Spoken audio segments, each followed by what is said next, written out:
Welcome to Hack Your Happiness. Relax about the success thing and don't look at anybody else's success. Doesn't matter. It's what you do. Are you a teen or adult looking for more happiness in every day and ways to connect with people in your life? You've come to the right place. Hack Your Happiness is a podcast designed to bring you the behind the scenes of what brings iconic individuals happiness, plus their life hacks. I'm Mercedes. And I'm Anastasia. And we're the two teens behind Small Bits of Happiness. We're interviewing Olympic athletes, entrepreneurs, celebrities, and more. Throughout all of our episodes, you'll find great conversations, hacks that you can take away and try in your life, inspiration, as well as unique and surprising insights.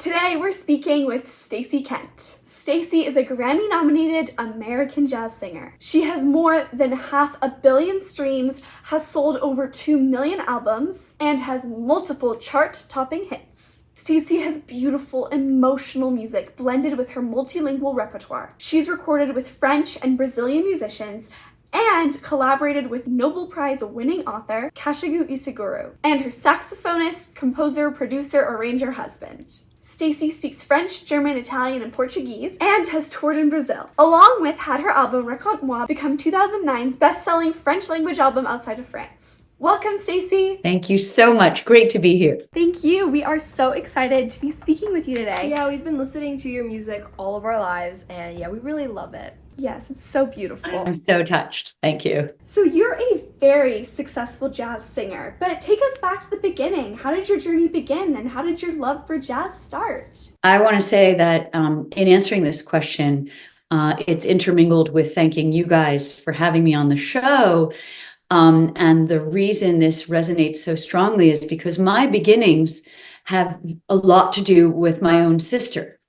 And that is to say that I grew up not with musicians as parents. My parents were in completely different fields, but you don't know why something calls to you. And as a kid, I didn't know I was going to become a singer, but music really spoke to me. And it was a way in which I could communicate as well. So, for example, when my family went out to dinner, I would be listening to whatever was playing on the loudspeakers. I wasn't necessarily in the conversation. When my mother would take us, or can I say drag us, to shops when she would have to go do errands, and my sister and I were along with her, it was never tedious because we were always listening to what was playing. There was always great music playing.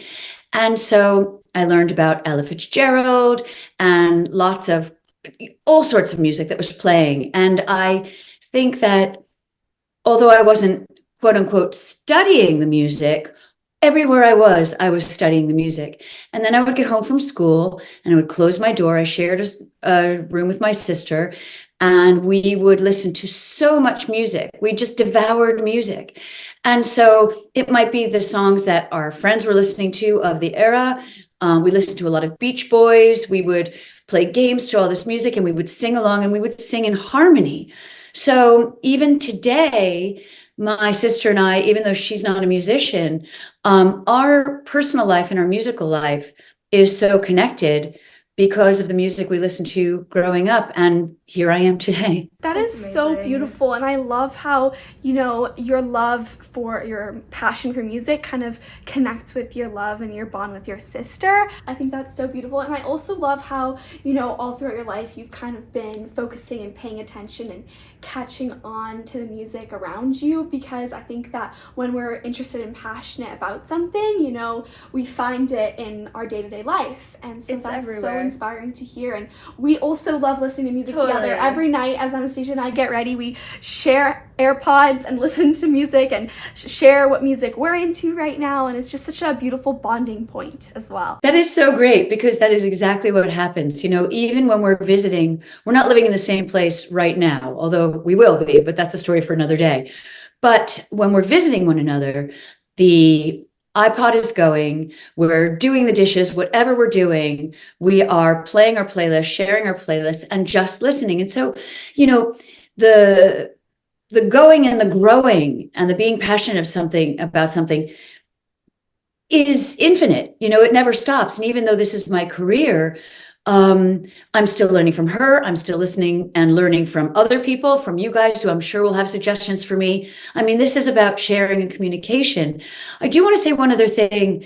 because you mentioned it in your intro, and I think that this has everything to do with the music for me personally. And you also touched upon the fact that if you have a passion for something, you're going to find it anywhere. It's calling out to you, right? And so I grew up with a mom who was, for a while, she edited a magazine, published a magazine, and she also taught English. And she would read aloud to us in the evenings. And then she would have us, there were 4 of us, and she would have us reading aloud to one another as well. And I think from a very early age, although this wasn't exactly connected to the music, it had everything to do with the music. And that is because when it was my turn to read, and I would have the book on my lap, and I would read, let's say, a chapter of whatever classic we were reading. We read a lot of classics, so there's a lot of Dickens, etc. If I read the chapter and my sister read the chapter the night before, as soon as I read it, and it was in my voice, even though it was the same author and the same language, as soon as I read it and took it took on my personality. It was through the prism of my eyes and my personality and my sensibility. And so I think I learned early on that my voice was my own way of expressing myself. I never had to compare myself to anybody else. And I know this isn't the question you've just asked me now, but they're all kind of interwoven. I never compared myself to other singers thinking, well, they did it before I did it, so how can I make it my own? I think I knew from a very tiny age that as soon as it came out of me, it was mine. Yes, I That is so absolutely love that amazing. because, I mean, in a sense, sometimes as teenagers, we can feel like everybody's done everything and how are we supposed to have our own unique spin on things? But realizing that the way you do something is your own spin on it and just putting parts of yourself and your personality into your interests is unique in itself. Totally. And I feel like that is so important and amazing that you found this and you learned these lessons so early on, because I think that's something that just stays with you your entire life. Yes, exactly. And I think that something that I was very lucky to know early on, we all have a different path and we learn things at different stages, right? There is no one linear path here.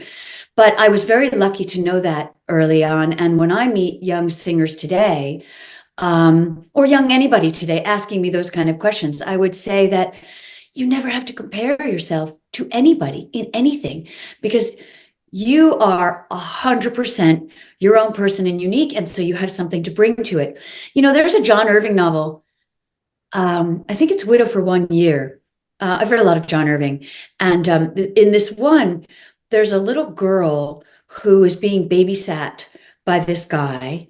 And I won't tell you the whole story, but just to give you an idea, she gets a cut on her finger and the babysitter takes her to get it sewn up. She gets some stitches and then they go out for burgers or something. And she puts her hand in the ketchup and then she puts her finger on the plate and she sees that her fingerprint is different from how it was before, let's say, because now she's got this little scar on it. It weaves itself into the rest of the story that this little finger is unique to her and nobody else's fingerprint. I learned that, and I think you're absolutely right, that stayed with me forever, that no matter what I do, no matter what any of us do, we don't have to try hard to make it our own. It is just our own, just by virtue of the fact that we're alive and being. I absolutely think that's such a Totally. beautiful way to look at it. Yeah, so throughout your entire journey, what do you think has been your most significant challenge? And how did you overcome this challenge? I think that I was hard on myself as a kid and as a young adult. And I would say that I don't know if I can tell you guys that I did anything to proactively change that. But I would say that thankfully and luckily, that is something that has kind of dissipated and disappeared over time. And I'm much gentler on myself today. I think that I was just hard on myself because I came from, we come from different families, right? And we feel different pressures. But let's face it, we're all feeling pressures. And I think that I needed to have talks with myself to kind of not be so hard on myself. This kind of brings me to something else. And I just mentioned the John Irving. I want to mention another writer called José Saramago. He was Portuguese.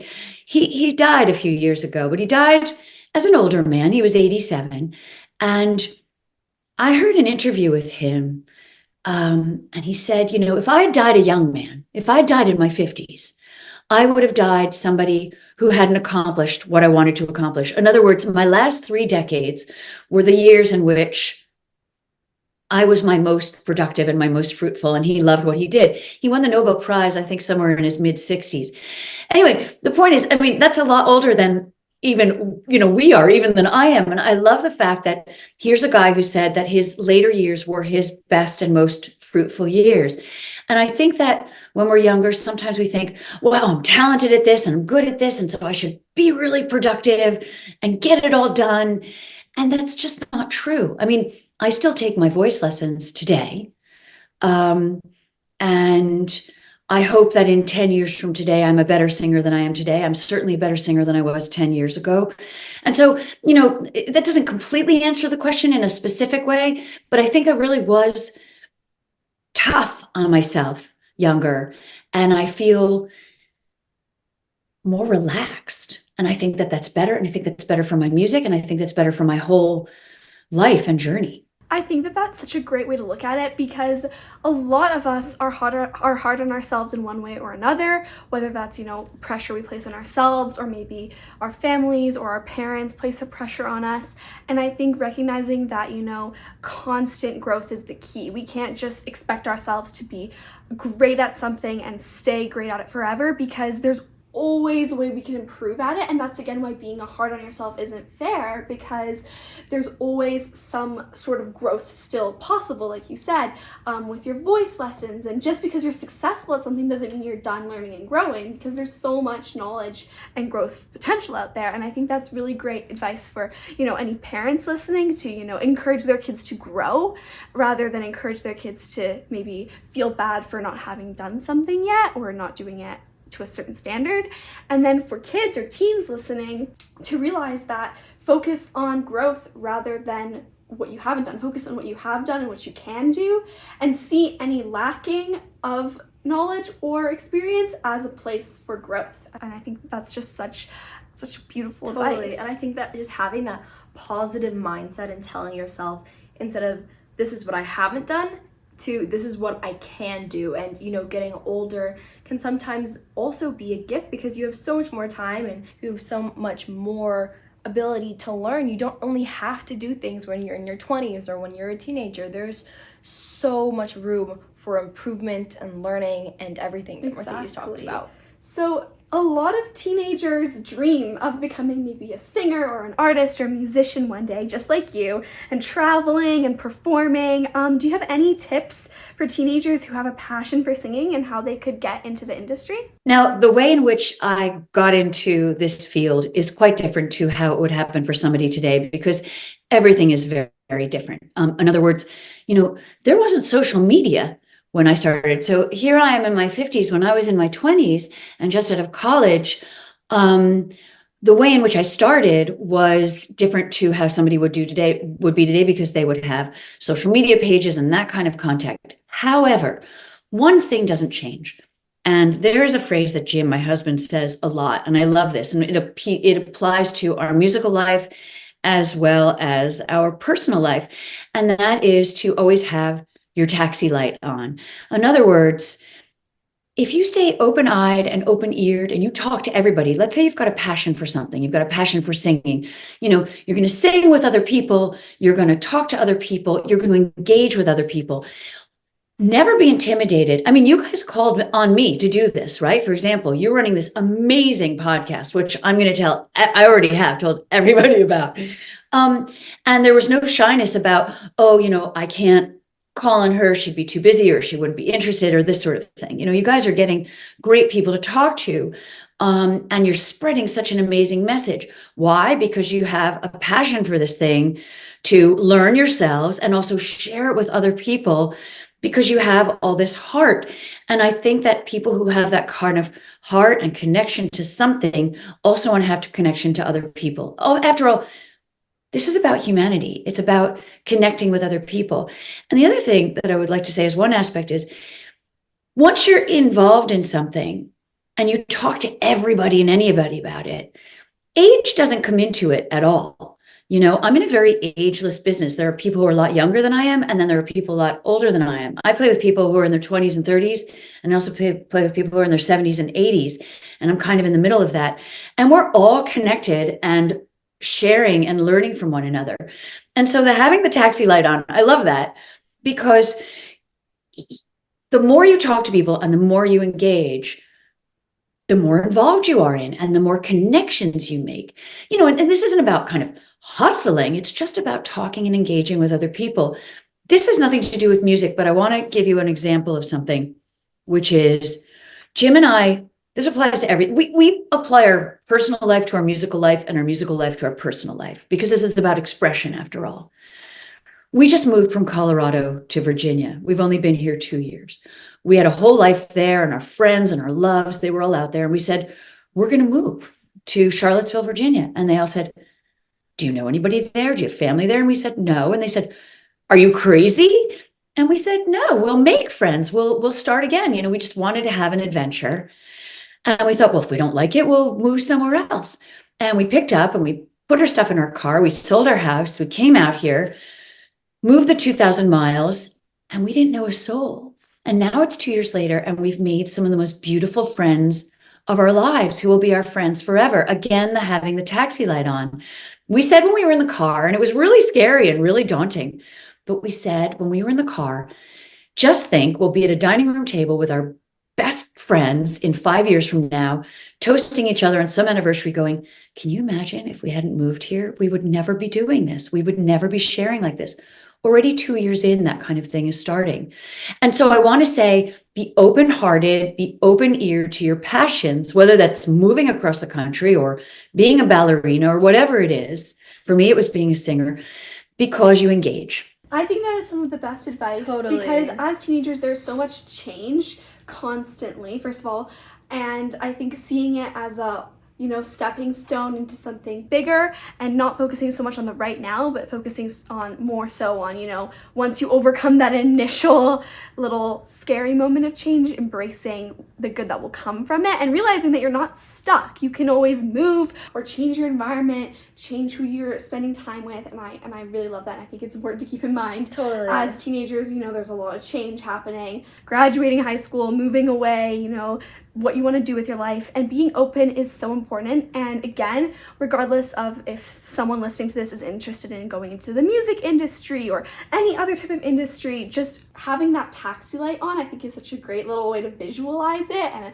something great to constantly carry and hold with you, because just always looking for opportunities. Maybe somebody that you meet you might want to collaborate with them, or maybe you want to bounce some ideas off of them, or maybe they can connect you to somebody, and not being afraid to reach out to someone that you're inspired by or that you want to speak with, or maybe a mentor potentially if they're in the same industry as you, that type of idea. Just being open and totally realizing reaching out. Exactly, that taking a risk is better than living in a life where you're constantly questioning what would happen if you did take that risk. I agree. I want to make one footnote too, which is to say that if you haven't started it yet, you have this passion, you have this idea, but let's say there's pressure in your family and you can't do it yet, or the economics are in the way, whatever's in the way. Don't think that those things can't actually happen if you haven't started it at 12 or 15 or 18 or 22 or 28, because around the corner, you don't know who you're going to meet, who's going to change your whole life, or who's going to be an instigator that's going to make you go down a different path. It's having the taxi light on and never feeling the pressure like, God, I haven't done this yet, so it's never going to happen, because things are happening all the time. You just don't know who you're going to meet around the corner. I love that. And I still think of that philosophy, all these years on. Totally. Absolutely. Yeah. Yes. And our dad has always been super big about this. He always tells us, don't ever, if you're in a position where you feel stuck, there's always a way out of it. You just got to keep looking. There's going to be opportunities around, so that you should not feel stuck, because you should always be able to choose what you want to do and not be just in one single place. And realizing that, just because you haven't done something yet doesn't mean you shouldn't do it, following your dreams and doing what you're interested in, it's worth pursuing and taking that leap. Totally. And I mean, what you said is so inspiring. And did you have some other inspiration along the way? For example, like, did you have some favorite jazz artists or anyone who influenced you to become a singer and a songwriter? Yeah, first of all, as I said earlier on, I listened to everything. We had older siblings, so we were kind of listening to what they were listening to. And sometimes you want to be older than you are, right? So I was listening to my siblings who were 10 years older than I was, listening to their kind of music. My parents were really into classical music, so I listened to their music. And I think it all touched me. I think it all affected me because, again, it just felt so soulful and human. But I would say that the person who affected me the most was the guitarist and singer João Gilberto, the Brazilian, who I heard on the very famous Stan Getz João Gilberto album called Get Gilberto. And I remember exactly where I was. I was 14 years old, and I was at a friend's house, and we used to play cards after school, and we'd sit on his floor, on this carpet. And one day he put this on his dad's record player, and I went, what is that? I mean, it's so vivid to me now, all these years later. So I looked at the album cover and I knew what it was. And I went to my dad was living on 66th Street and Central Park West at the time. And I used to go to there was a Tower Records there at the time. And I used to go in there and they had this cabin of Brazilian music. And I would go in and I would make discoveries, because I wrote this down, from that one record. And so I really learned about Brazil and Brazilian music early on. And I think that I couldn't have explained it to you at 14 years old, what it was about the music that had such an effect on me. But I think that I felt so connected to it because, so here's the truth. I was kind of a sad kid. I was sad and I was soulful, and there were some sad things that were going on in our personal lives too. And music was the real savior.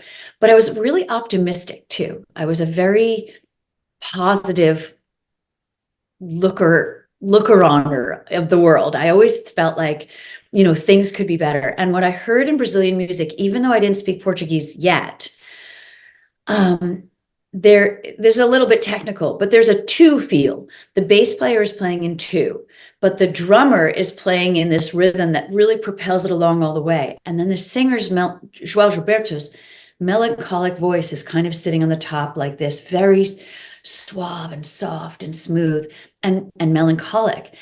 And it was so soulful to me that even without understanding the words, I totally got it. I totally felt like this man, which was so weird and so out there, because what did I have to do with this culture? Nothing. And yet the music completely spoke to me, and he was really quiet.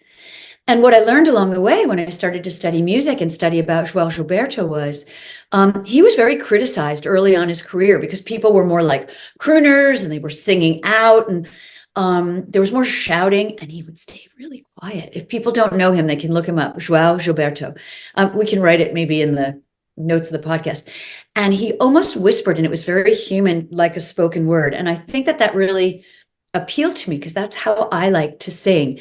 In those days, I didn't know I was going to be a singer, but I knew that was such a musical connection for me. And so to this day, I use him as an example, and he's my absolute musical hero. Here's a great example that applies to my own life. A few years ago, we made an orchestral record, and I'm in a studio with about 58, 60 musicians. We're a lot of people. People are on their horn section and the strings. And it's daunting, right? And I'm just there, little old me, singing with all these musicians. And I think that I learned from João, who he would play alone with his guitar, but he would also play with big orchestras. And I was aware of the fact that I could still stay me and quiet and conversational and sing just like I sang without having to rise to this larger occasion. Thanks to that, and thanks to him. So, my hero from my 14-year-old self is probably still my greatest hero today. I love that so much. I mean, I definitely know that we're going to be checking out some of that music. Absolutely. I think that sounds amazing. I'm so intrigued. And so touching. Yes. And did you learn Portuguese? Yeah, how old were you? I did. I went to school and I learned Portuguese. So I was a language and literature major before I was a musician. And the reason I made that comment earlier about don't worry about the fact that you haven't done what you want to do yet, So I came from a more literary background, and the literature was very important to me, and I think really fueled what it is that I do today. But my grandfather grew up in France, and he spoke French to me. And so I learned French as a little kid. Once you learn one language, the other ones are kind of open to you. So I studied Latin and French and Italian and German in college. There was no Portuguese when I went to Sarah Lawrence in New York, and there was no Portuguese on the curriculum. And I wanted to study Portuguese. And it wasn't until about a decade later I went back to school and did summer schools at, I don't know if you guys know Middlebury College, but Middlebury College does a language program in the summers. And I've spent 10 summers there studying French, Portuguese, Italian, and German because I just wanted to learn these languages. It had nothing to do, I mean, yes, it had to do with the music, but it didn't really have to do with my career so much as I am a communicator. I love to communicate with people. I love to hear what else is going on in other languages and other idiomatic phrases. And I just wanted to study language. So when I learned Portuguese and I started to understand the words that João Gilberto was singing, the pieces kind of came more together for me. But I guess I'm saying that because music from other cultures, it doesn't matter if you don't understand the poetry word for word, it can still speak to you, kind of in an abstract way, the same way instrumental music can or classical music can. I think that is so cool how, you know, you went back to study what you're interested in because it fuels your interest and passion for communication.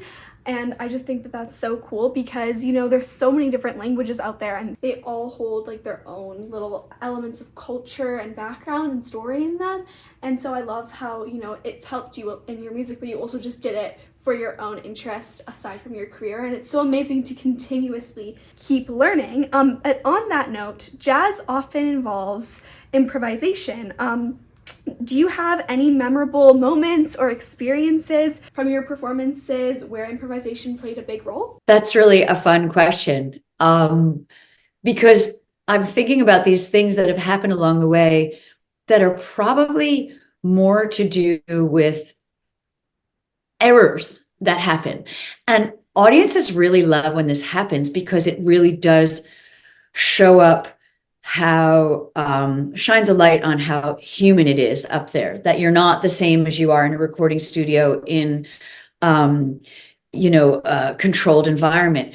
And this doesn't, some of the examples would be musical examples, like if somebody forgets a section and you all find your way back, because I play with people with whom we know each other very well. We know being on stage with people and making music is kind of like a dialogue. It's not dissimilar to this. It's just that you do it with a musical language. And so if something goes wrong, we have a very good way of getting back. But then some of the things that go wrong are actually technical. And these are kind of more funny because, if the electrics go off and suddenly, you're in the middle of a show and things can go wrong and you kind of have to just pick up and keep going. So when the sound we've been in a big tent with an audience, and let's say in the summertime, there are festivals and maybe there are electrical problems. This doesn't happen a lot, but it has happened. And the sound will cut and we're mid-song and we just keep going. And everybody has come down in volume because now I don't have a microphone anymore. I remember we were doing Stardust, which is this really quiet but anthem-esque, amazing song. And, just the idea of Stardust, the band just came down and I just kept singing it.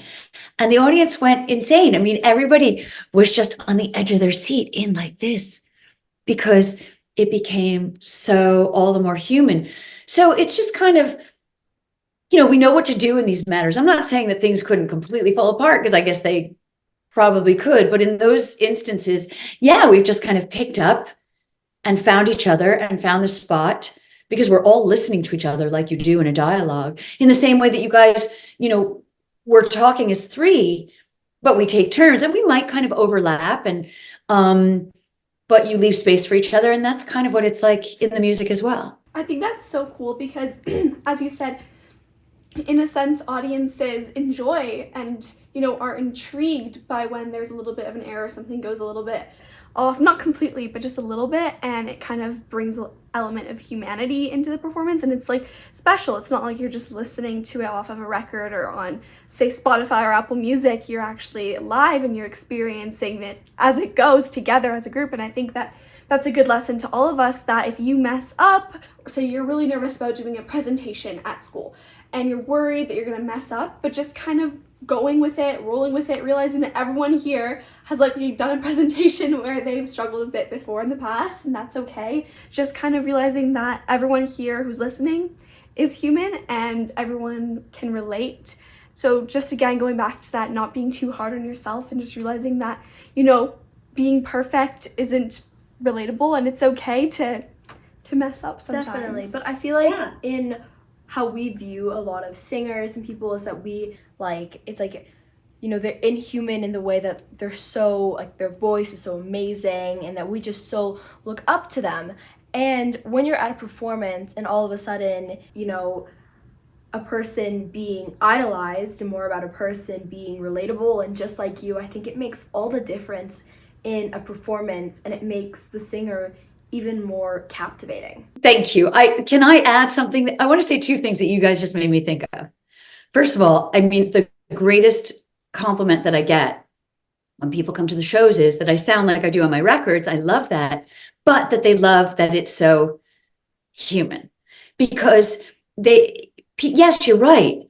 It can be more captivating, but I think it's more captivating because the human side of it is suddenly the focus. And whether it's on stage or at a presentation, the point that I wanted to make was that they're on your side. We're all on each other's side. I mean, this is harder for sports, I will say. And I think about sports a lot because I grew up playing tennis, and there was a lot of pressure because somebody has to win and somebody has to lose. But outside of that, but the performance does matter as well. But outside of that, your presentation, etc., everybody who's there, everybody who's in the class, or everybody who's bought a ticket to come and see you, you're all on the same side and you're all in it together and you understand each other. And as soon as you do that, you can kind of relax. There's one more example. There are examples of things that I want to give you for you to check out, because I know that you're music lovers as well. And I'm sure a lot of your listeners will be interested in this. But do you know who Bobby McFerrin is? He's a singer. Amazing, and one of my great idols. And he does a lot of improvisation, but there's one concert in particular that I love so much, and we watch it over and over again. He does something live on stage with the, I think they're the Israeli orchestra. He's somewhere in Israel. This is maybe 20 years ago or something. And he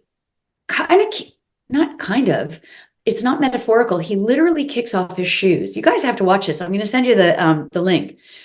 And he's an incredible musician. He had classical musicians as parents. And so he knows a lot of repertoire. And he starts asking the orchestra things like, he tells them to put away their music. And he says, what do you know? I mean, of course, these people in this orchestra just know a ton of music. And they just start, because in the classical world, you don't do that. They kind of throw away the music and they just play together and they just sort of jam. And the audience is absolutely loving it. Whether or not you know about music, this concert in particular is so infectious because they're laughing and he's singing. And he does this other thing where, oh my God, I'm going to go on too long about this. But he stands in a place and he makes it a particular note. I'm not going to explain this very well. And then he jumps to another place and he tells people to sing this note, and he just starts jumping around and the audience is singing along with him. I'm not going to explain it very well because I want to tell this too fast, but it's one of the most extraordinary things I've ever seen. And I think that it's a great lesson to all of us, because it just goes to show that if you know what you're doing, but you make mistakes, it's okay, because you can always jump back in and find your place. The thing is not to kind of have your shoulders up and freeze, just to relax into it. And he's a great example of that, Bobby McFerrin. I'm totally sending that to you when we're finished. I'm so excited to watch that. Definitely do send us that link, because we would love to check it out. And I think it's so cool how, sometimes the most memorable moments are those when you mess up a bit or purposefully switch up the routine of whatever it is that you're presenting. I mean, in sports it is a little bit more challenging, Yeah. but in many other areas of life, it's so cool how, putting your own little unique twist on things captivates people's attention. So oftentimes as teenagers, we have a dream that we want to follow, but our parents or other adults might tell us that following our dream will be unfruitful or won't work out. Have you ever dealt with this? Oh my God, totally. So, my parents knew early on that I was a musician in my heart and I was talented. Um, but there are no musicians in the family, and it didn't look like it was a very stable thing to do.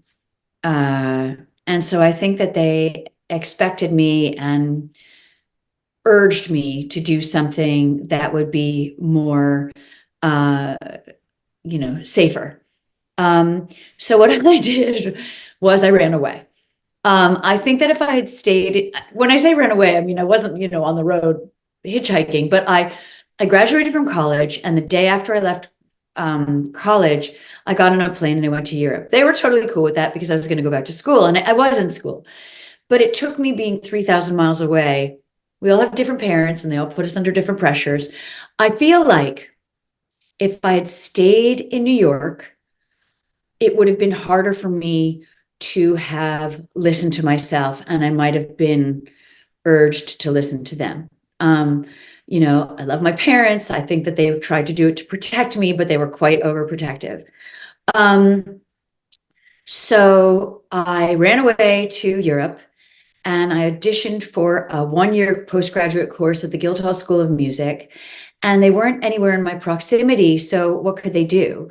When I was getting calls from them going, when are you coming home? What are you doing? And I just met Jim, my husband, who had graduated with a degree in PPE at Oxford, which is philosophy, politics, and economics. And so he could have been on a pretty serious academic trail, but he decided he wanted to be a musician too. And we met at the Guildhall, and we started to get we were doing gigs around town in London, and we were really just messing around and falling in love.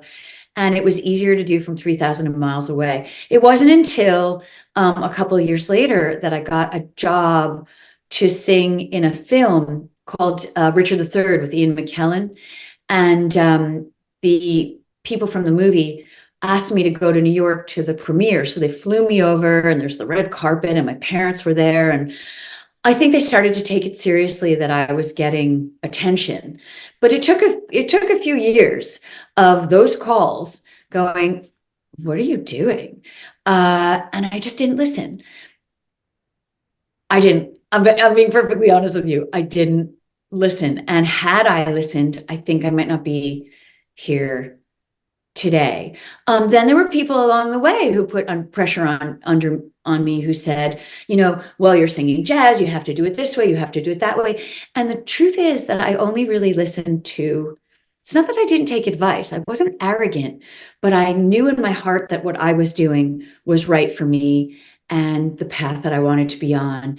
And I wasn't thinking about my future and money, just yet. I thought, well, I'm still young. I mean, I was getting credits for my master's, and you can keep those for 10 years, I think, before they expire. And I knew that it's something that I could fall back on, but I followed my paths. And so I want to say to people, it's different for us all, but you kind of want to follow your heart and your path. And that is so helpful, because it's important to take things for yourself.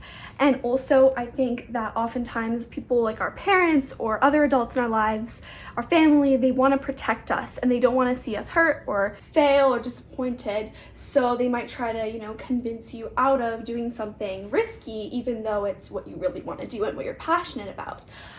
So that's why sometimes it's important to, obviously listen to them, see what they think, but also take your own perspective and realize that, hey, I can give it a shot and see what it takes and learn and build up to success. Because what Anastasia and I have learned from all these amazing podcasts that we've done is that if you are passionate about something, there is a way to become very wildly successful at it.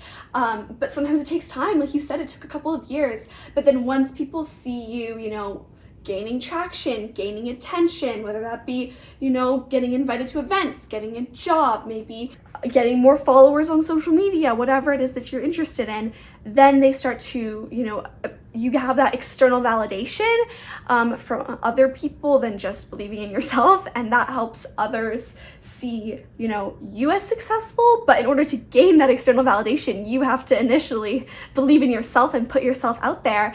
And so it's worth taking that risk, and it's worth following your dream and fulfilling that passion, especially while you're young, and, you know, give it a shot. There was other things for you to also fall back on in case you weren't successful, but I also think, like, definitely when you're putting yourself out there, having something that, you know, just in case something happens, so you don't really have like a no safety net. If you fall, it's gonna be like complete.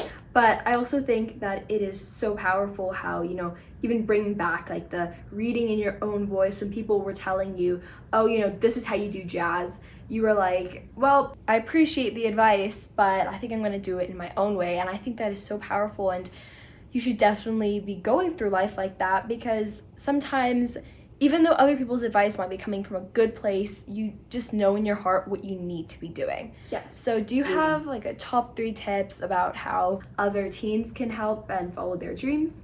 Some of this I have said already, you know, that you have to always have your taxi light on. You have to listen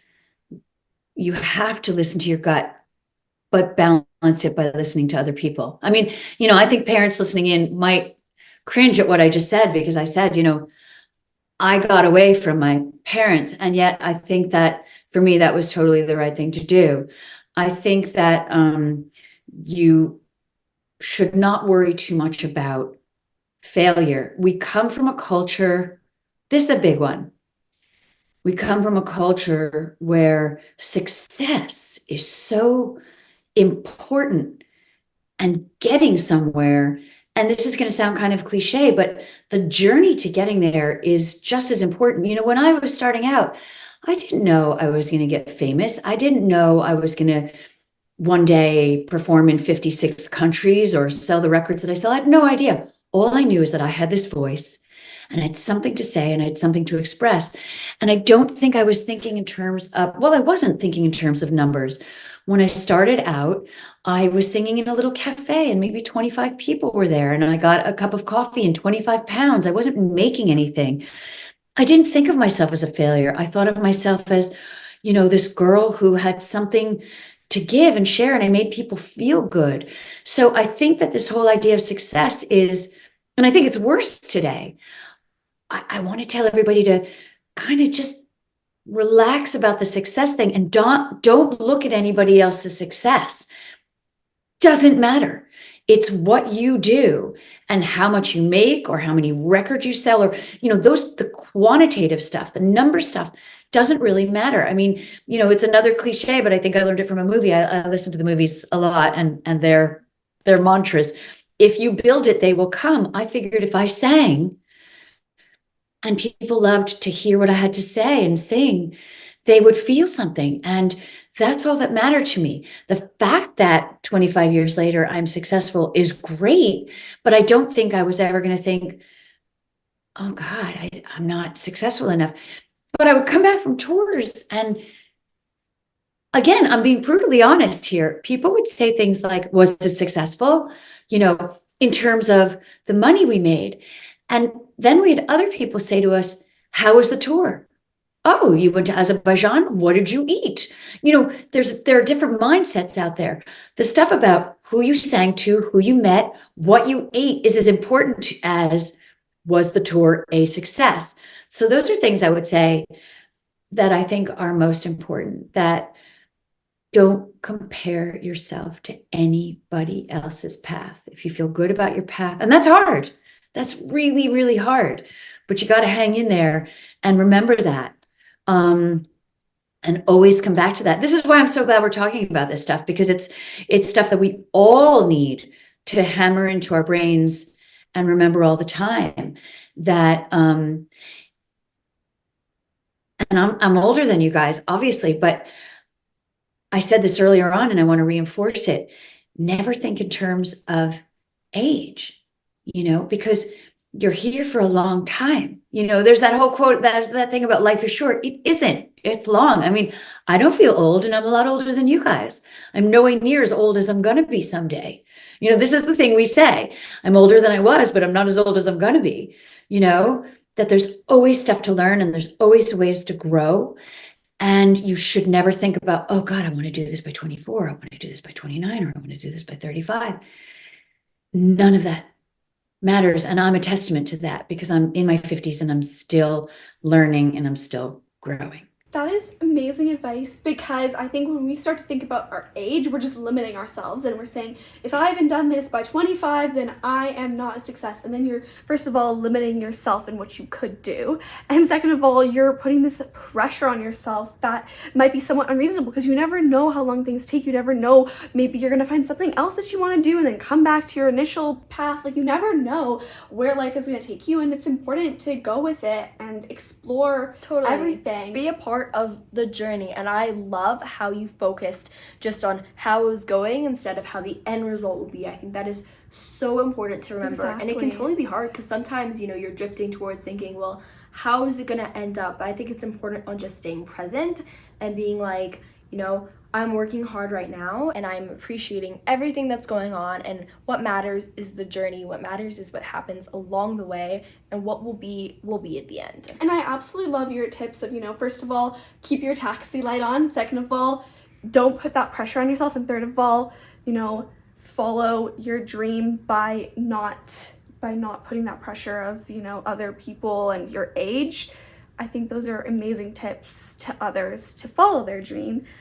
So as you create and arrange and compose your music, how do you approach the creative process of that? And are there any specific routines you follow to get into and tap into your creative mindset? Definitely. And we are people, Jim and I, who talk about habit a lot. I think it's really good to create habits, because then you can build on those things.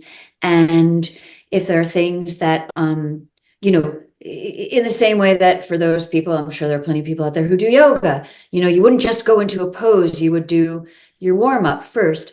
For me, I always do a warm up. I do a warm up every day. I mean, I feel itchy if I don't sing every day, and that's my way of getting into my zone. So I sit here in my room, and even if I'm not going to do a full-on practice, I will still do we can talk about this too, but I have a straw, and I do straw technique like this.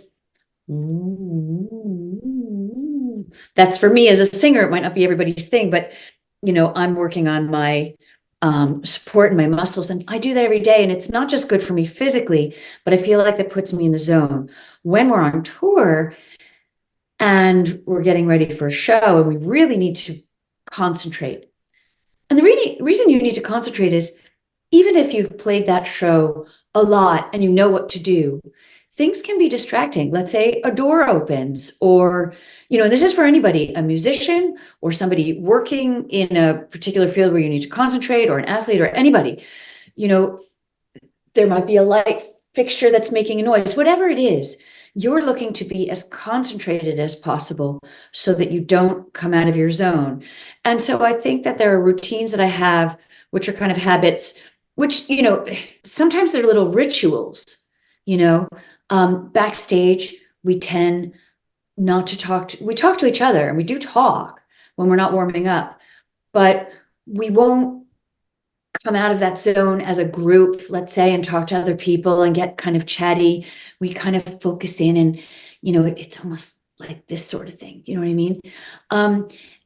That's on the road, but even in my room, I feel like I find myself wanting to do things like that to find my zone. So those aren't going to be examples that work for everybody, but I think anybody else can understand where I'm coming from, that building habits means they're like building blocks. Anything that you do as a habit, like if I start with those, I can hear Jim in the other room when he's starting the saxophone. He always starts with the same things, and then he goes off into different places. But they're like the habitual building blocks, so that you can kind of focus in and concentrate. And that's very important. Yeah, so we are all about building habits, happiness habits, habits of taking breaks, all those things, incorporating into your daily routine. The key to being consistent and the key to building something great and becoming really good at something is practicing it daily and having that habit. And eventually it takes 66 days to build a habit.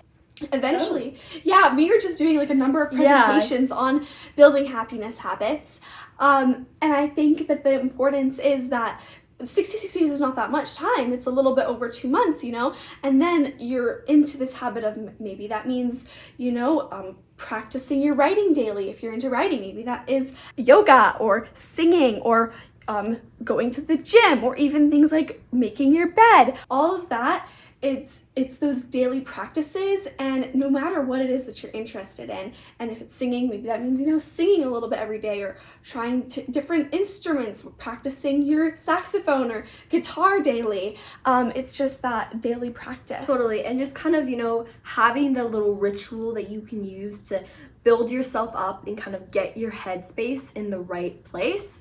I mean, like your husband, doing the little, like with the saxophone, building himself up before he can start doing a whole bunch of different things. It kind of sets the tone that Totally. for your brain, like, okay, now I'm going to focus in. I'm used to doing this before I perform. I'm used to Exactly. doing this before I compete in my sport. I'm used to doing, like, for example, I work on writing every single day, first thing in the morning. It's the first thing I do.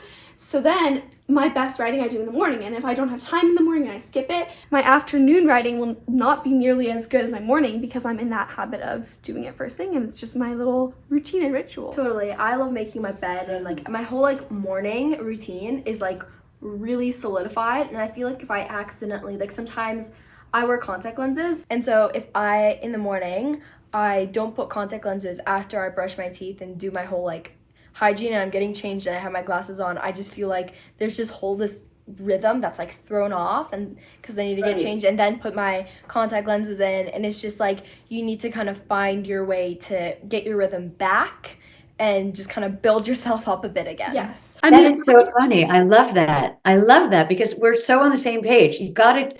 The habit building. I'm going to look up the whole 66-day thing. I didn't know that. Yeah, Yeah, it's really interesting, and all about like how it's just those small daily practices. You don't need to be committing, I mean, you totally can, but you don't need to be committing hours a day to building your habit. Right. It's just that daily practice that Totally. is important. Yeah, so I love jazz so much because it tells a story and it conveys emotions through the music. Can you tell us about a specific piece or a project where you aim to convey a particular message that's dear to your heart, and share some of the feelings and that were conveyed through this song? Yeah. I would say that anybody who listens to me hears that I'm obviously attracted to a particular kind of song. And I don't mean in terms of genre, and not every story is the same by any means, but I would say that there's an overall feeling that I'm after, which is, I told you guys earlier that I had kind of a sad upbringing in certain ways. It's okay. We all have our challenges, right? And in fact, I think that those things have really been my fuel and have nourished me in a good way. I didn't go, oh, these bad things happened during my childhood, so that's my trajectory. Absolutely not. In fact, I looked at those things and I thought, what am I going to turn into good fuel?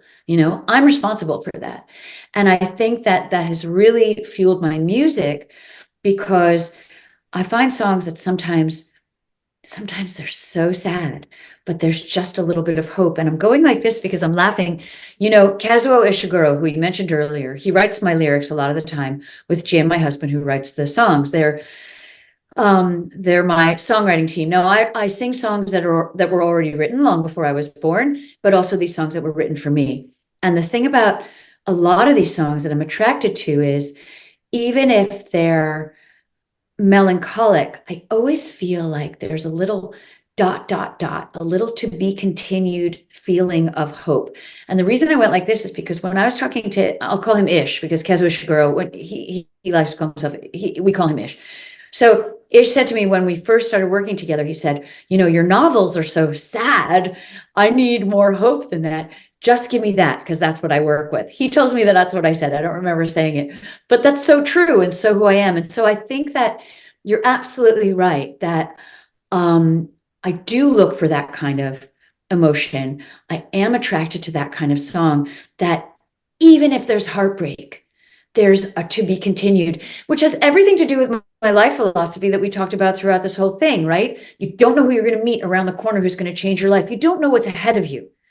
You don't know what's going to happen. And so there's always that sense of hope. And I think that's why I'm a singer. I think that's why I'm a musician. I think that I love playing in that arena of all that melancholy and all that hope and just balancing it. And if that isn't, the story of a human life, I don't know what is, because we're all dealing with that, aren't we? Yeah, I agree. And I love how, Totally. that little ... to be continued, and finding that hope and conveying it through your work is truly so beautiful. And I think that as no matter what you're passionate about, especially if it's like singing or songwriting, putting emotion into it is truly such a great way to connect with people. Like, for instance, if you're working on a book, or if you want to write a song as well, or if you're, practicing even just playing an instrument as a teen, just putting emotion and putting yourself into it and that little bit of hope into it, I think is such a great way to connect with your audience. Most and definitely. Your listener. And I love how you also turned, some negative things from your past and you brought them into good fuel, because I feel like oftentimes negative things can hurt us and they can sometimes make us spiral. And what I really love what you did is you brought it into a positive light and you used it to fuel yourself and to make yourself into something bigger than yourself. And I think that is just so amazing and that is so inspiring for everybody. And I mean, there's this whole thing that I really like to think about where there's going to be challenges in our lives. No matter who we are, no matter what's going on, where we're living, there's always going to be challenges. And you can either look at a challenge and say, why is this happening to me? Or you can look at a challenge and say, what can I learn from this and what can I do with it? And, when you take something and then turn it into fuel for music, or you make a story out of it, or you use it to motivate yourself to help other people, that is taking a challenge and making it worthwhile. Whereas if you just feel sad because of a challenge and stay in that sadness, you're not helping yourself in any way. Yeah. I mean, people are going to encounter sadness. That is a fact of life. And so I'm not saying, hey, pick yourself up and smile today, because sometimes it's going to be hard, but to always think there is always hope. There is always tomorrow, and or even today, and I don't know if this is too early to go here, but I was so struck by the topic in the email that you sent me when it was called Hack Your Happiness, because my sister and I talk about this. I mean, this is why we have so much in common, is the two sisters who talk about the hacking of happiness. We put it a different way. We call it recognizing your joy, right? And this is something that we say to each other a lot, which is, maybe you're having a tough day, maybe you're having a tough year, whatever it is, there is always something that's just a little sparkle of beauty just by being alive. And for us, we send each other mails back and forth all the time. Like, she came over here recently and she brought her dog. She has a bunch of dogs, and she brought her littlest dog. He's 9 pounds. And we noticed that in different times of the day, he would sit in different parts of the house where the light was coming in. And we started to notice that the dog was always following the light. He wasn't just sitting on the couch. He would sit on that sliver of the couch or that sliver of the floor. And you'd see the light and the shadows coming in. And it was so beautiful that now when we keep seeing, when her dog is sitting in the light, she'll send me a picture. When I see a shadow on the wall from outside, because it's a particular time of day and it's shining on the wall, I send her a picture of that. That is a micro joy. It's recognizing your joy. So maybe it was a bad day, but we still got that shadow on the wall. We still had the doggy in the light. And those are the recognizing your joy moments that make everything okay again. So that's why you guys and this podcast completely resonated with me, because that's it. I mean, we're going to work hard at what we do, and we're going to feel the pressures, and we're going to feel the pains, and we're going to have all that stuff that goes on in life. But we always recognize the joys. And That's it. I love that so much because that's so much what we're about. Like you said, we're very similar in that sense. Those small bits of happiness in every day, whether that is, finding some sunlight or messaging or talking with a loved one or your sister, anything like that. There's always something good in every day. We just have to look for it, and that's the key. So, on that note, and maybe it's the little sunlight sliver, but what brings you a small bit of happiness in every day? I'm having a really good time right now. Look, I'm smiling a lot. Um, and, I think that I'm very good at being in the present. So every day, even the bad days, every day can be also a good day. Right now, I have two lives, right? I have my on the road life, which can be hard and stressful because maybe you're trying to get somewhere and the plane has been canceled, or things are delayed, or there's all of that stuff going on. But I'm on the road with people I love, making music that I love, and so we're good at shrugging it off.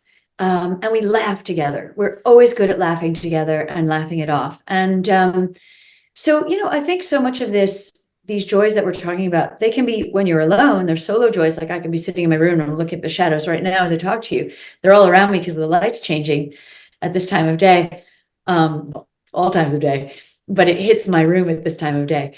And it's dancing on the wall, and that's my joy.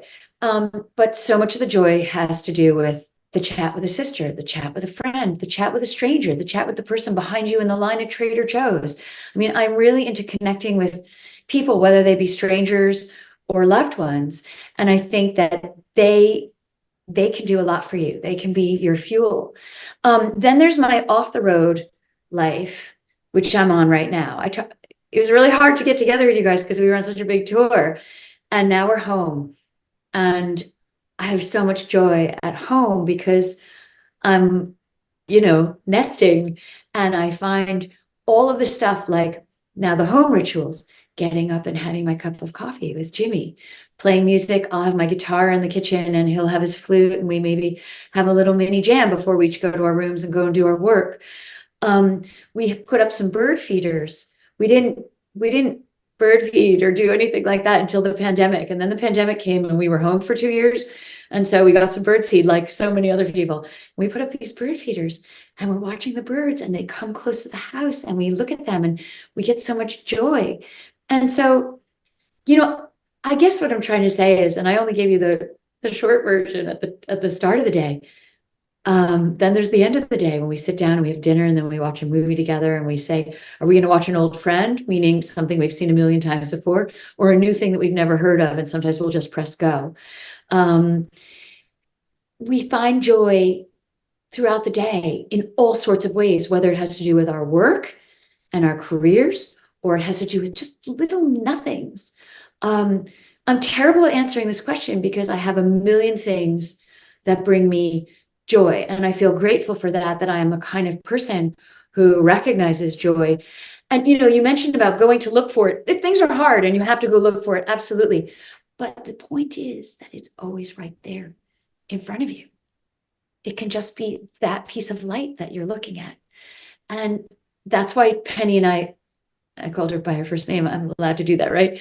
That's why Penny and I talk about recognizing it, because it's right there in front of you. I love that. That so is much. so beautiful. And sometimes it's not just one thing that brings you happiness in every day. It's those small things all throughout a day, daily. And knowing that they're there is what really brings us happiness. And keeping an eye out, saying, like, for example, with the light, you're likely to look for the light everywhere you go because you know that it'll bring you some happiness. And just having that purpose and intent in your everyday just brings so much more happiness. Exactly. And I know that you've been, you came back from your tour, and I'm sure you're really trying to take some more downtime now because that is so important to relax. So what is your favorite way to take some downtime? We love to walk. We love to hike.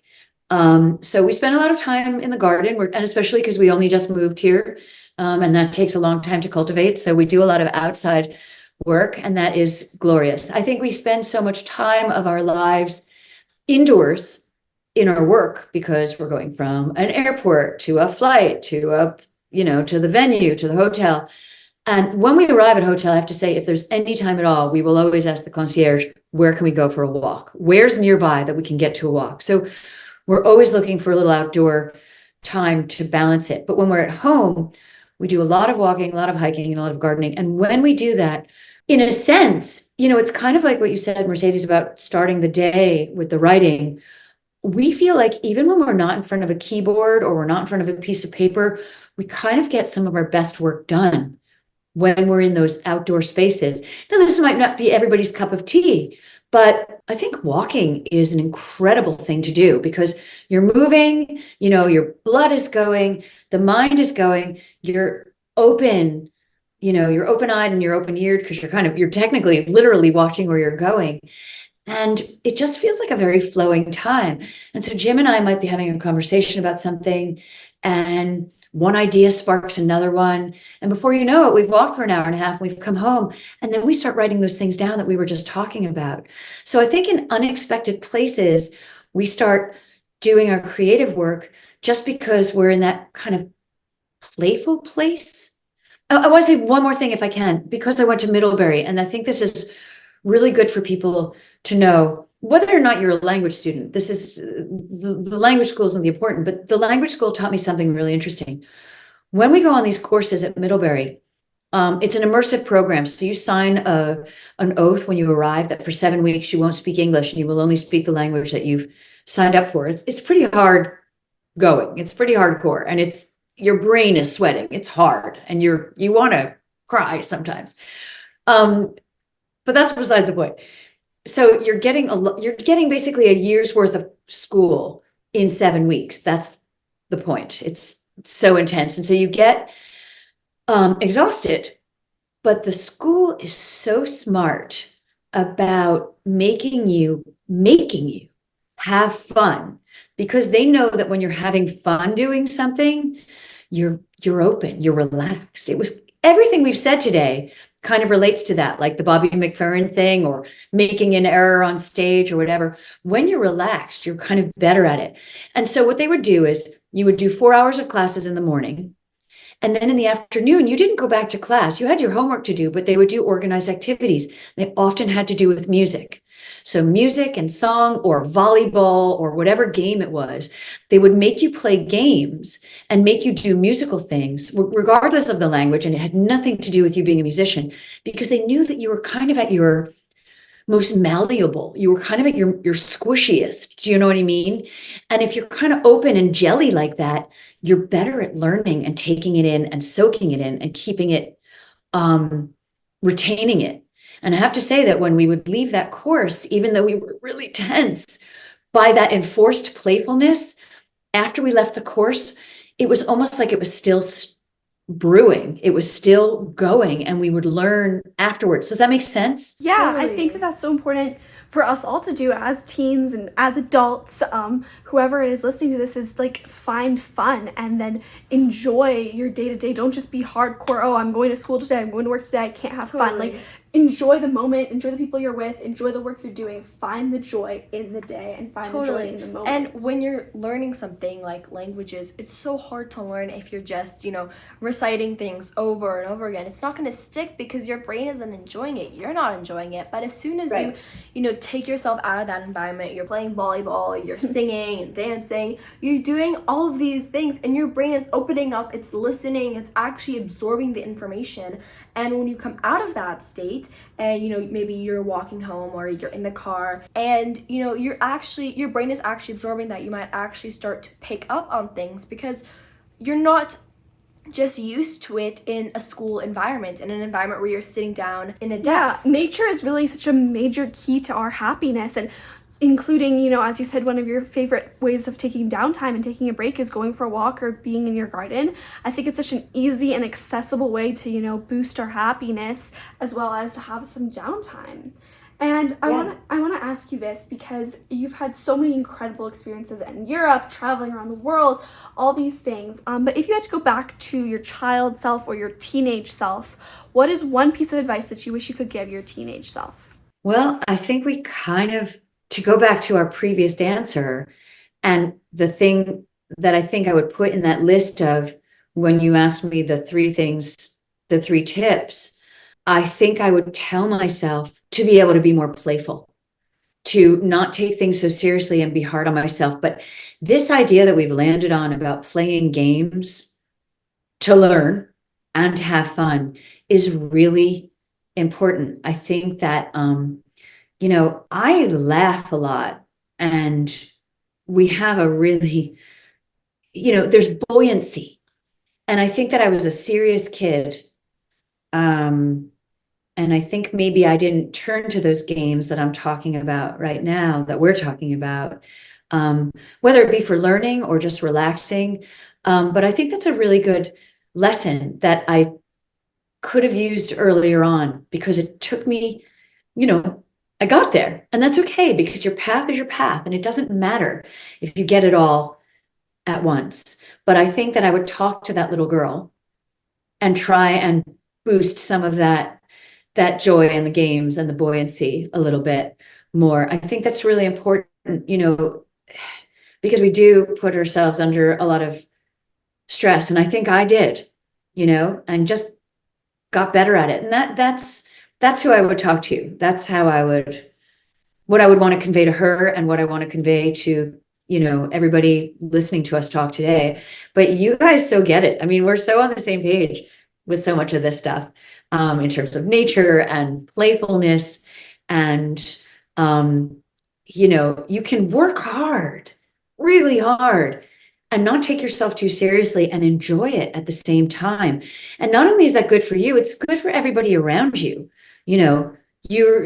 It's just better for the general environment, isn't it? Absolutely. Totally. And I think often as teenagers, we think of play as, oh, that's for kids. I'm too old to play now. I need to focus on, school and my extracurriculars and what I want to do when I grow up. But, really finding that play in different forms. Maybe you're not playing with toys and dolls anymore, or maybe you are, but if you're not, going outside for a sport, maybe playing some basketball or card game, board game, even just like a form of play can be in so many different ways, and it helps us connect to our inner child, and it helps us find that joy and happiness and keep us motivated. And I think that, being open to that and realizing that play is so variable. It's not just, oh, I'm going to play with my Barbie right now.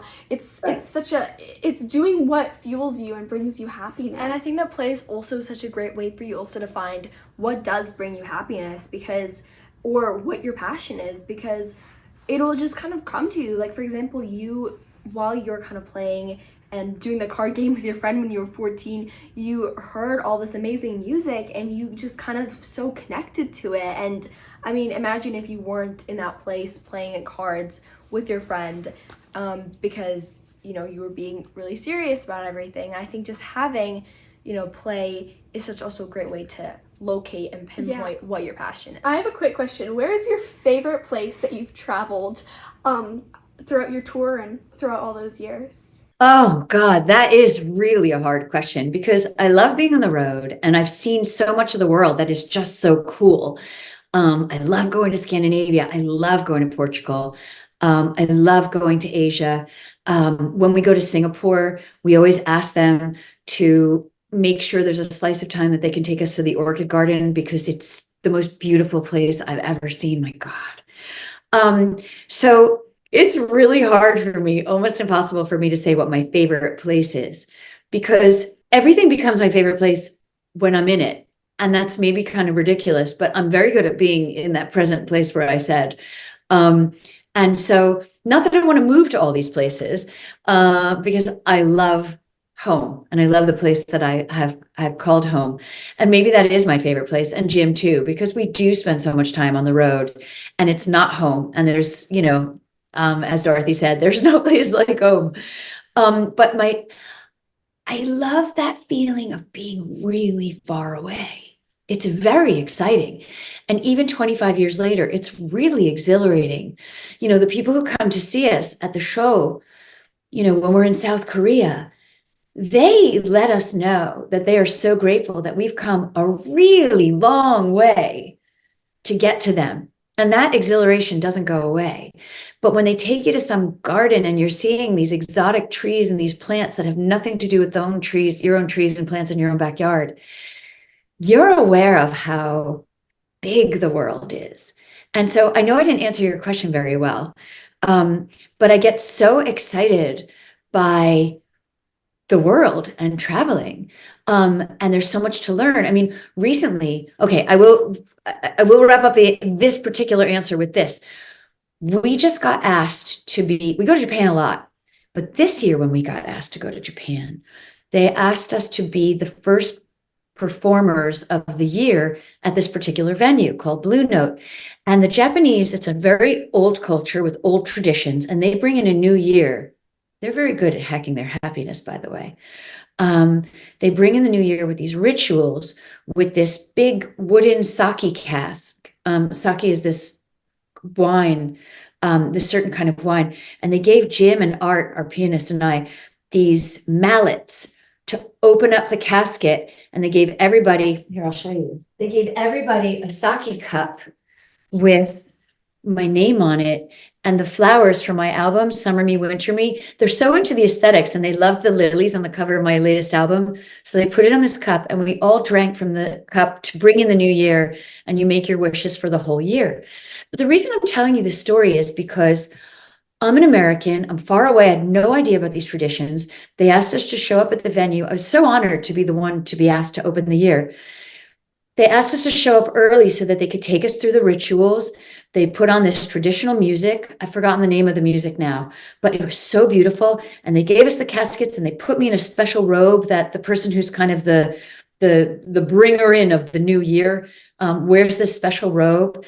And they taught us these rituals that I never would have had the chance to have experienced had I not been there.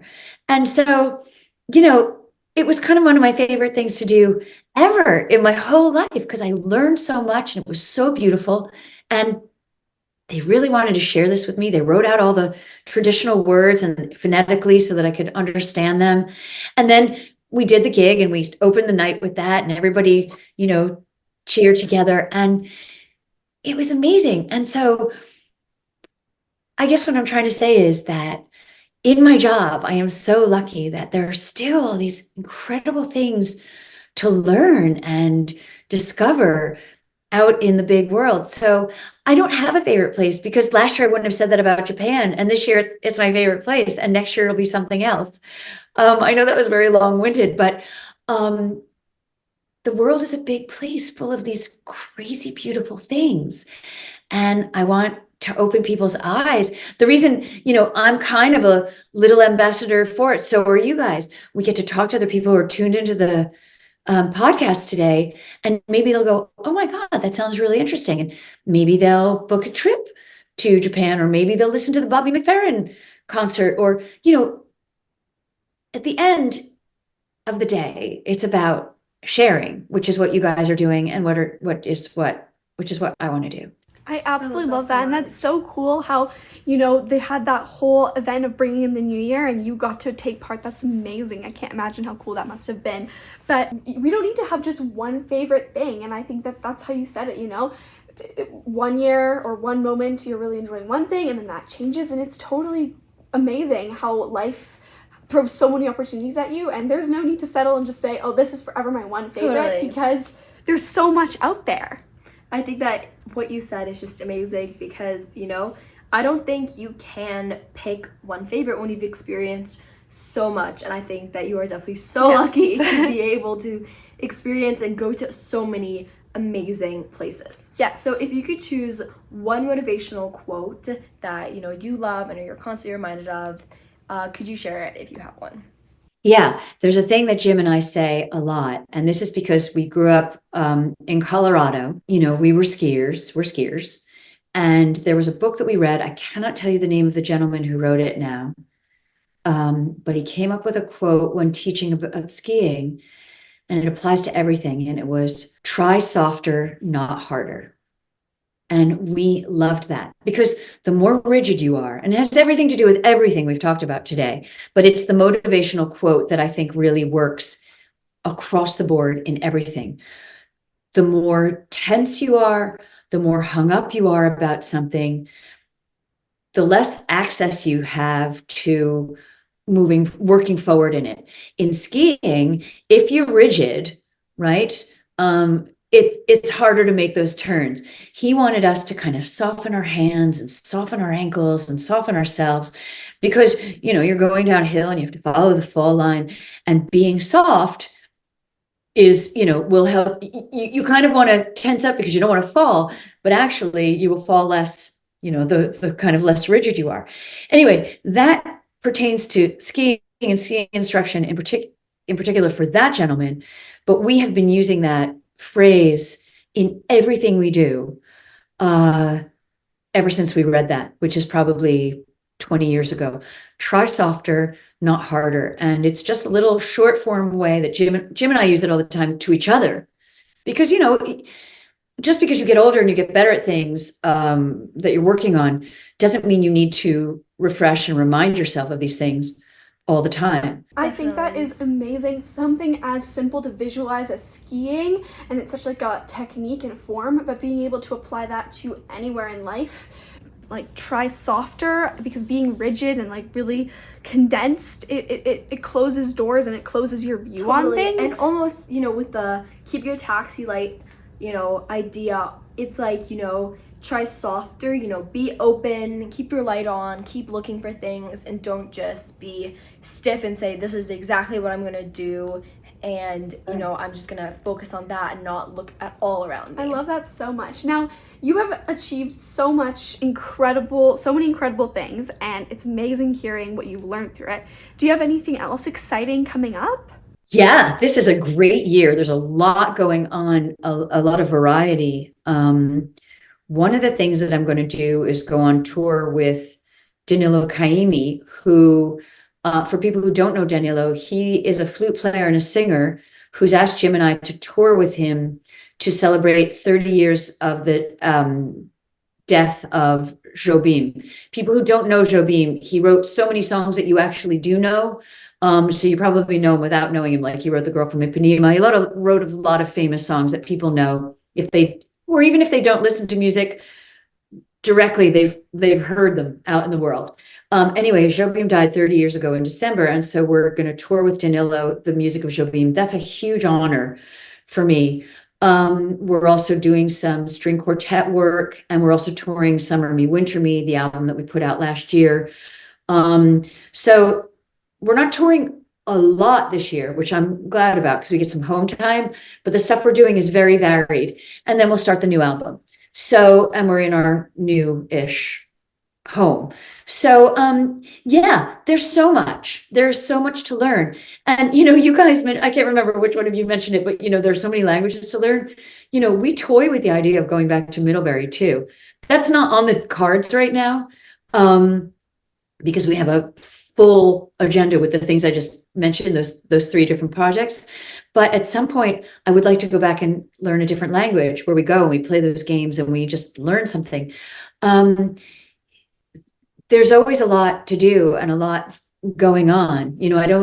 I don't sit around idly very often. We talk about it, just staying quiet for a little while, but we always find something to do and something to work on. But this is going to be a really fun year of tour and recording. So I'm very much looking forward to 2024. A lot of excitement, yes. And I think that's how you know that you're following your passion and doing what you love, because even when it's time to like take a break, you want to keep moving and keep going. And I love all these exciting things. We're so excited. Is there anywhere where our audience can find you to stay up to date on all your exciting news and tours, etc.? Yeah, and I'm sure you guys have people listening to you all around the world and not just in America. If people go to my site, which is just my name, StaceyKent.com, it'll take you to either Songkick or Bands in Town, and you can follow me and see where we're playing, because we will be around the world. We'll be back in Asia, we'll be in Europe, we'll be in a few different places in America coming up. We'll be in, we're not in the West right now, but near Boston and down in Florida. We go to Canada. Yeah, they'll see the dates. The reason I like Bands in Town so much is because it's so interactive. So you can hone in and say, I'd like to see Stacey Kent in this 500-mile parameter or this 5,000-mile parameter, and it will alert you to where we are, so that people don't have to keep looking on the site. That's how I follow my friends, by the way. I get these little alerts about who's playing where, because we've got musician friends in, you know, a gazillion countries. So that's how they can find us. And of course, I do my social media. I'm on Facebook and Instagram. And I do have to say that apart from just the music stuff, can I mention one more thing? Because I can't believe I just left out the most important thing that's happening this year. Oh, what's that? No, for sure. Tell us. Because I was going to say that on my socials, I don't just do my my career stuff. When I'm home, I like to point out home things. So I'll put up some shadows, like I told you, they're on my wall today, or the birds that are on our feeders. So I like to just show what I'm involved in, whether it's off the road or on the road. But the most wonderful thing that's going on this year is Kazuo Ishiguro has put out a book called The Summer We Crossed Europe in the Rain, Lyrics for Stacey Kent. I am so honored because the songs that he's written with Jim, my husband, Jim Tomlinson, for the last 15 years, Ish wanted to put in one book. It's not just a book of lyrics. He got his favorite illustrator, this Italian designer called Bianca Bagnarelli. It's a picture book. This is such an honor. So Kazuo Ishiguro, the Nobel Prize winning author, who we've talked about already through this thing, in between novels, he said, you know, I want to put out a book of all the lyrics, but I don't want to just make any old book. I'd like Bianca Bagnarelli to do the illustrations. So they took every song that I've ever sung and they've illustrated every one of the songs with these pictures. So it's a picture book with the lyrics throughout, like here's the Ice Hotel. The book is just exquisite. I am so honored. And the fact that I'm on the cover of this Ishiguro book just makes me fall off my chair. It's very beautiful. Anyway, on the 30th, this is a little far away from the people in America, but on the 30th of March, the book comes out in March, and we're going to go to the South Bank Center in London and do an evening with Ishiguro where he talks about his work as a lyricist, and we will sing some of the examples from this book. This is amazing. I'm so excited. So the year will be filled with this and these songs. And there are even a couple of lyrics in here that Jim hasn't finished yet. There are songs that haven't been recorded yet that are here that'll come out very shortly. Anyway, I'm very, very, very excited about this. So I wanted to show you. And it comes out, I think, maybe 5th of March. So pretty soon. That's so amazing. exciting. Oh my gosh, that is a gorgeous book. And we'll also have all of your socials and your website linked in the show notes. Yeah. We can't wait to get your book. It's absolutely, It is a looks gorgeous book. beautiful. It's beautiful. And thank you so much for, sharing all of your incredible insights and advice and stories with us here today and our audience here today, because this has been so inspiring. This has been amazing. Thank you so much. Amazing. Really amazing to talk to you guys. I am so knocked out by what you do. And I am so honored to be part of it. Thank you so much for listening to this week's episode of Hack Your Happiness. And a huge, huge, huge thank you to Stacey Kent for joining us today. Speaking to her was so beautiful. She has so much passion and amazing insight to share. She's truly experienced so many incredible things and learned through it. And speaking to her just felt so enlightening. Anastasia, what was your biggest takeaway today? My biggest takeaway today was, following your passion and just inside, that inner gut feeling, just following that and you will find the answer. My biggest takeaway from today is that in order to follow your dreams, flexibility is key. You have to be able to have those taxi lights on and always be searching for opportunities and connecting with people and the great value that holds. If you enjoyed this week's episode, please leave us a 5-star review. It really helps us out and we really appreciate it. Also, make sure to join our happiness family by following Hack Your Happiness on whatever podcast platform you're listening on. It really helps us out and we would love to have you be a part of our happiness family. See you next time!